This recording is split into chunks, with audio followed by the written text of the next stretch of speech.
Welcome to the Legacy Speaker Show. I am your host, and today's guest is Akilah Thompkins Robinson. She is an SEO strategist, tech founder, author, and speaker who has worked in IT for 17 years, y'all. And for the last 6 years, she's been helping businesses stand out, and we all need that. That's especially why she's been invited here. When I was first starting my speaking business, I didn't know what SEO is. Sometimes I still don't know, right? So we want to make sure that we get an expert's advice and learn from her today, because as speakers, we need to amplify our brand in order to get the stages that we desire in person or virtual. So welcome to the show, Akilah. Thank you. Thank you for having me. I'm excited to speak with you guys about speaking and about SEO and how you can use what's online to leverage what you're trying to do on stage. Yes, absolutely. So I always love getting a little bit of background on why entrepreneurs and professionals do the work that they do. So tell us, why SEO? What led So, you here? so a long story, but I won't go that long. But in short, I used to, back in college, I learned how to do web design. I used to freelance and good stuff like that. And in doing that, and I had my own blogs because it's like the thing to do, start a blog, you know? And so, but in doing that, I realized that one of the things that was missing, of course, was traffic. And even now people come and say like, oh, my website doesn't do this, or I'm not really, I need to do a whole redesign. And I go and I look in their analytics and I'm like, you don't need a redesign. You just need to send people to the thing, right? And that will help you to get the results that you're looking for. And so I learned, SEO and this way of getting traffic that not only helps you to get the traffic, but also helps you to amplify your voice. And I realized, among other things, but I realized for our audiences, so for those who are like speakers, course creators, coaches, we are what I call knowledge-based business owners, where we sell our expertise, right? We are out there to share with people what we know. Then you really want to get found for those things. You really want to be the one that people can find something about. You want to give them things that you can send to them, which we're going to talk about a little bit. But the more and more I've worked in this space and worked with people in this space, I'm like, this is so important for us as women, for us as Black women. Like, we need our voices out there. And SEO is the way to do it. It's the way to be the thought leaders to share your thoughts. Yes, absolutely. Absolutely. And listen, we appreciate your gifts, because when I think about SEO, I'm like, Lord, not today. But for those who are starting in the very beginning, right? Let's just define what that is. What is SEO? Okay, so SEO, search engine optimization, is pretty much making your site, and this is very important, your website, right? Making your site look good for Google.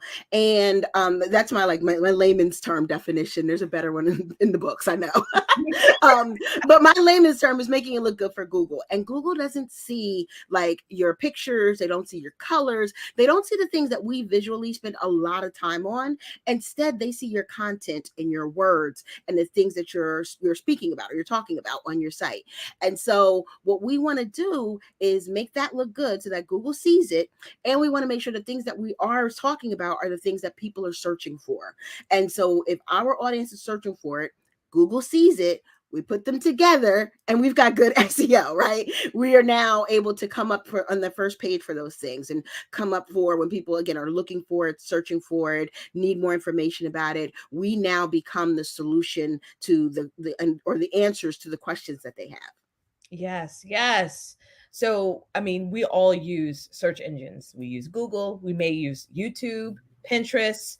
We want, right, when we put in that information for whatever it is that we're searching for, to be at the top of that list. Absolutely. And so I love how you explained it, because if we're looking to be an expert in our particular field, in our industry, when they're searching for a speaker that speaks on burnout or a speaker da da da da, right? You want to make sure that you are showing up and can be easily reached by people that may not be in your current network.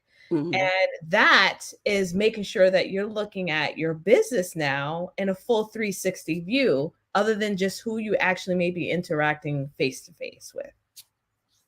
I love that. I love that. All right. So when it comes to SEO, though, I think, for most speakers, their biggest concern is, what is it that I say? And then when do I get paid? Right. Yes. Where's my money? Right. So those are like the biggest ones that I often see. Where could a speaker really start when it comes to really optimizing SEO? Because a lot of times they're like, where do I even begin? I have so much things on my plate. Where would you send your clients? So the first thing I usually do when getting started SEO is just the really basics of making sure the things that you say are actually on your site. So often I'll meet someone, even like an interview like this, you're asking me all these questions and I'll tell you all these things about my business. But the key for SEO are the things that I'm saying on my site. Right. I'll meet someone, they'll give you like 10, 15 minutes, and I go on your site, it's like a 2-minute read. Right. That means something's missing there. So starting with that, because you are selling your expertise, you want to make sure that it's clearly identifiable, articulated, and everything on your site. Second thing is to really understand your audience. And for speakers, you guys kind of have two audiences. You have your audience that is the audience that would come to a talk about your topic. So I've got a client who talks about confidence and gaining more confidence and through the word of God, like in church and stuff. And she wants to be a speaker, so we've had these conversations a lot, right?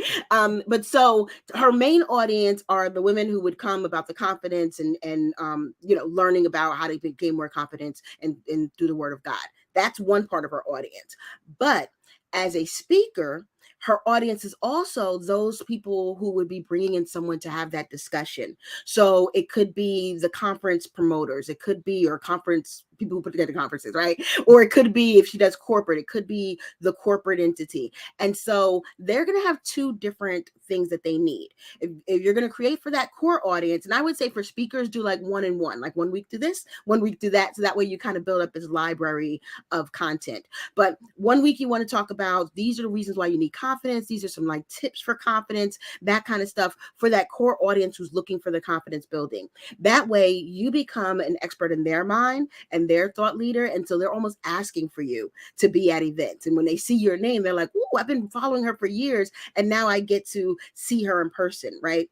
The other side of the content that you want to create are going to be things around how learning about this will help a greater good, right? Help a greater audience. So if it's for corporate, you want to do something maybe like how bringing in and teaching your employees or giving your employees resources for confidence is going to help them to produce better and finish their projects faster. Or especially with now everything that's going on with everyone with the great resignation, it may, increasing confidence is going to help them feel valued and stay longer. So whatever is important to that entity that's bringing you in, now you want to create some content around that, right? So first thing I tell people is to start with, and you probably already talk about these things or know about these things, maybe shared about them on social. Look for where you've already created and start bringing that stuff onto your site and making sure that you're hitting those two buckets. What does your audience look for? The pretty much the people who would become your fans or your followers, right?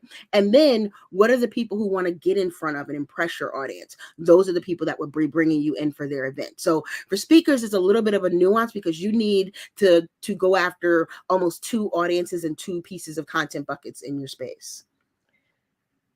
Woo! You hit the nail on the head because that's so true. That is so true. And often that leaves people in a place where they're behind, because when you think about it, for speakers, a lot of us, we start off, we're pitching ourselves, we're going out there, we're speaking, we're trying to get, build a muscle when it comes to speaking. But that oftentimes what keeps us from moving to the next level of professional status is understanding that we are trying to attract event planners. We're trying to also become a thought leader in the lives of the audiences that we serve. And that means that everything needs to be aligned. Absolutely. Our marketing assets need to be aligned.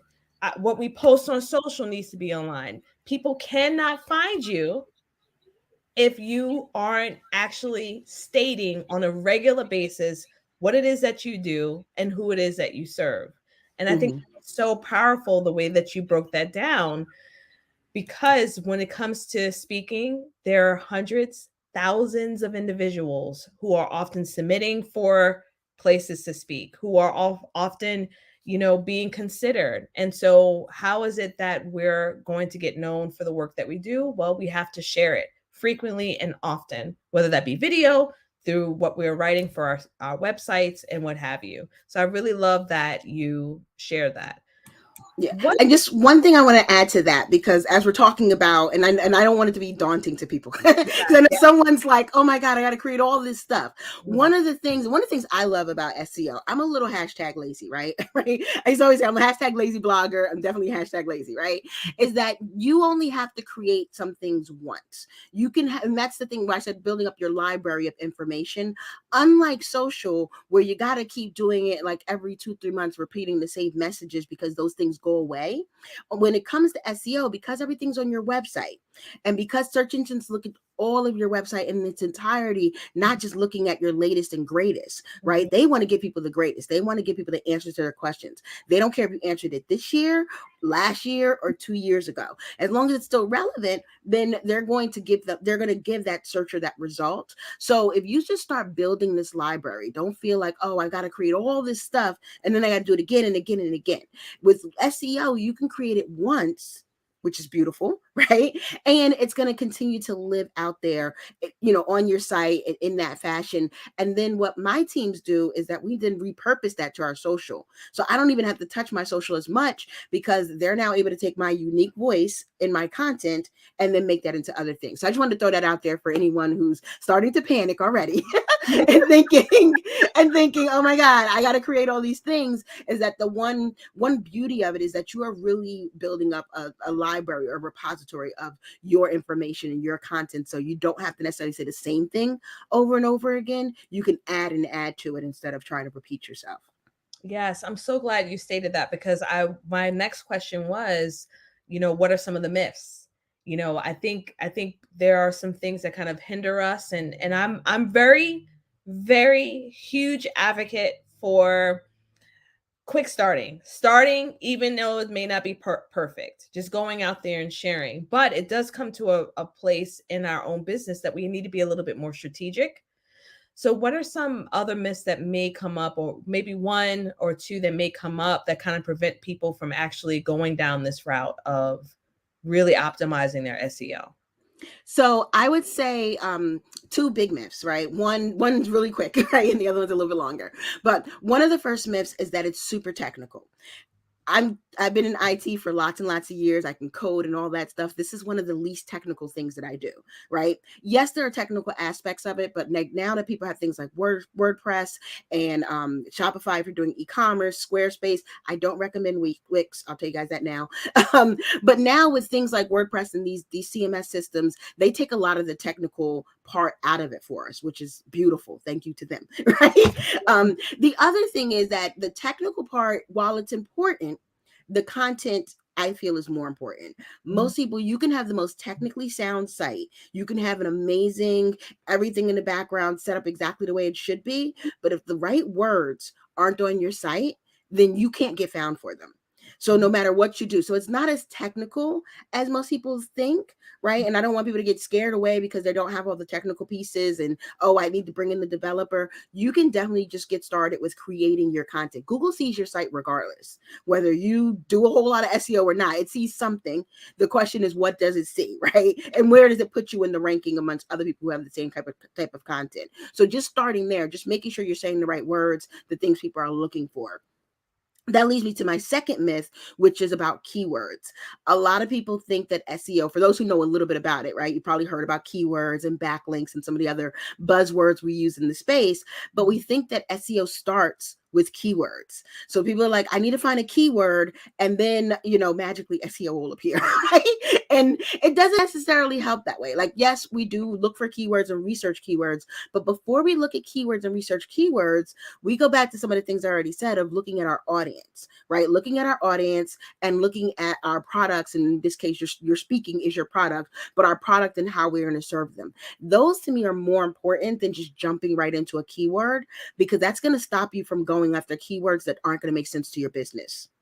It's also going to stop you from going after keywords that may be too broad for your business. I'm all about getting into the niche, right? What specific audience? I told you guys about my client who speaks to women who are in the Christian space and looking for confidence. That's real specific, right? Very specific. And we want that because when someone's searching, they search based on where they are now in their current space, right? I might say, women with confidence and not see what I want. I might say Christians with confidence, not see what I want. I might just be like women who are Christians with confidence and be like, boom, that's what I need, right? I'm going to search for based on where I am. So don't try to go too broad, but understanding your audience and understanding how you help them and how they're going to look for this help, that's going to lead you to the keyword. So it doesn't start with the keyword, it starts with your audience.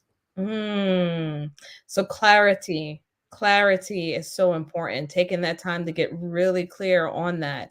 Because I have heard that. You just debunked a myth for me right now, right on the podcast. Because I thought like, all right, the keywords, I got to find the right keywords. I got to find them, for me to be searchable. And that also helps me appreciate too, like, all of that work that I've put in over the years in my blog, it's still there. It's still there gathering, almost like even with having a podcast feed. All of this is searchable content that can help people be able to find you in your area of expertise. I really love that you shared that. So I'm wondering now, like, when it comes to SEO, right? Is it possible to do some of it on our own? When should a speaker look to really hire someone to help them with this aspect in their business? So that's a great question. I'm glad you had that. And I'm going to say now for when the SEO is listening, I'm going against the grain with this one because I don't think, and this is partially why I teach and help people as opposed to jumping in and just saying, oh, let me do it for you. Yes. I don't think, again, for our audience, for our speakers, coaches, course creators, if you sell your knowledge and your expertise, I feel like you should start your SEO on your own first because you need to understand back to our audience, our voice, where they need us, where that meets, so that anyone you do hire, you can communicate that to them. If you have someone just coming in and trying to find keywords for you and coming in and trying to, create content for you and that kind of thing, you're going to lose your voice. And then when you show up to an event and start speaking, there's going to be a disconnect there. So I feel like you really need to start that connection and start understanding what it is that makes the SEO work, what it is that makes it tick, start understanding what are the things that are getting found as opposed to what are the things that are not getting found, all those kind of things before you bring in someone. And that way, when you do bring in someone, A, you should have a little bit of traction. So they got a little bit less work to do, right? And B, you can clearly articulate, like, this is what my audience seems to be searching for. These are the things that I know I'm already coming up for. I've already, like I said, got some of those basics set up. And so you can hire. I don't think you should never hire, but I don't think you should start with hiring. You should really start with understanding the things that makes your search work before bringing in someone else that you want to bring them in to kind of supersize it, not to like start it, because you really need to start with your own voice. And one of the things, the kind of second part of your question, how do you get started? Where do you start it? Especially if you're already speaking, always open up for Q&A. Q&A is the bomb section, right? Because if you're already speaking, and even if you do like this free, like speaking for free or somebody's group or something like that, you can now start gathering those questions that your audience is going to answer, and then take those answers, or is going to ask, and then take those answers and put them right on your website. That's the start, right? Having the right answers to the questions. And then you can go in and say, okay, I see this is the question. Let me do some keyword research and find better words to go with that question. But the question is still what the question was. And I'll give you an example of that. When I first started, one of my first big SEO sites was a site called Online Boutique Source. When I first started that site, and I did that site because I was into e-commerce, I knew how to code for e-commerce and stuff. I was looking at e-commerce, online retail, online stores, all these words that we all use to describe online boutiques, right? Once I've dug a little bit deeper into the tools, I use two tools, Ubersuggest and Longtail Pro. And once I started using the tools to get some numbers behind it, I saw that online boutiques was a gold mine of keywords that were out there that people weren't paying a lot of attention to. Because you want to look at both of those, right? And so I was able to say, okay, my people are asking, how do I get started with an online store? Now I can say, how do you get started with an online boutique? It's the same thing. It's actually just more specific. And when I really dug deeper, boutiques were closer to who I was working with anyway. They sold clothing and jewelry and stuff like that. So then I could just flip in that better research keyword into something that I already know and create that content. And that's one of the things that helps the sites boom. So there's all, there's steps to this, but I definitely think it pays to understand some of that yourself before you bring in someone else. I love that. I love that. And when you are more strategic, it's going to lead to more efficiency, more productivity, and then more growth in your business. When you're wailing around, like in my head, I'm thinking about SpongeBob's arms kind of wailing around, right? If you're wailing around without that clarity, you could waste thousands of dollars. And we want to make sure that our speakers are savvy, that they're building generational wealth, that they're able to make an impact, and they also can have the team members that they're bringing in or the contractors that they're bringing in really maximize their growth in a way that it brings more joy into your life. And when you don't have that clarity, when you're confused, you're not sure who it is that you can serve, it could lead you down a path of not really fulfilling your legacy and your purpose because you've just inundated with overwhelm and not really strategically moving in the direction you need to move. Absolutely. Absolutely. All right. Well, I want you to please share how people can continue to learn from you, because I think it's so important that they get in touch with you, they be able to learn from you, and really start that process of understanding SEO. So as they're continually building out their thought leadership and their content, they're building out things where it can support them for the long run. Yes. So the best way to find me is to Google me. Always got to throw that in there, right? But yes, definitely you can Google Akilah Thompkins Robinson. My business is Girl Get Visible, so you can go to the website. I'm Girl Get Visible everywhere, so I'm Girl Get Visible on every social platform. And I'll tell you now, I use my social platforms to really engage and to help to further educate, not necessarily to bring people in, because they come in other ways, which is what you want, and then we engage and get to know each other on social. So definitely come on over to my Instagram or listen to my podcast, which is also the Girl Get Visible podcast, but Girl Get Visible everywhere. And you can learn more about me, interact with me, engage with me, and stuff like that. Also, I have a freebie. I don't know if you wanted to talk about that. Yeah. All right. So I do have a freebie. If you're thinking back to one of our first questions, like what do I write about?